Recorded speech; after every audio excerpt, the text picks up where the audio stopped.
3 days after reports of Alexei Navalny's death in a Russian Arctic penal colony where he was serving a 30-year prison sentence, his family still has not been allowed to view his body. A London newspaper quoted his sources describing Navalny's body as bruised. The body was taken by investigative committee, and they are conducting some sort of investigations with him. Russian authorities say Navalny died from sudden death syndrome, but most believe he was murdered.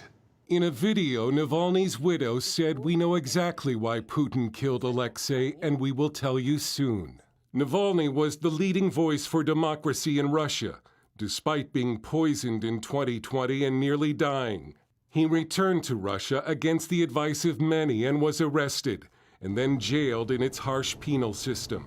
The death of Alexei Navalny yesterday was a reminder of the extraordinary brutality of Putin and his government.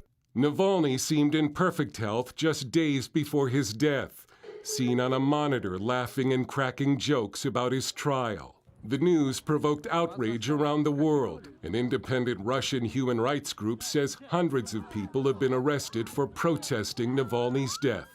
Republican Senator Lindsey Graham told CBS Face the Nation the U.S. needs to hit Putin hard by designating Russia a state sponsor of terrorism. A state sponsor of terrorism designation is a game changer. It would allow more sanctions. It would allow the Navalny family to go to U.S. court and sue Putin's Russia for killing of their loved one. Republican Congressman Mike Turner said he prayed with Navalny's widow in Germany and that the U.S. should respond with more military support for Ukraine.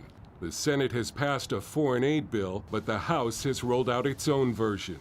As a result of Navalny's death, that we should even be that more strong in funding Ukraine and passing this in the House and the Senate. Most of Russia's opposition is either dead, in exile, or in prison. With Navalny's death, many are wondering if this is the end of political dissent in Russia. Alexei Navalny was once asked what he'd tell Russians if he were killed for challenging President Vladimir Putin. He answered, "You're not allowed to give up. If they decide to kill me, it means we are incredibly strong." Dale Hurd, CBN News.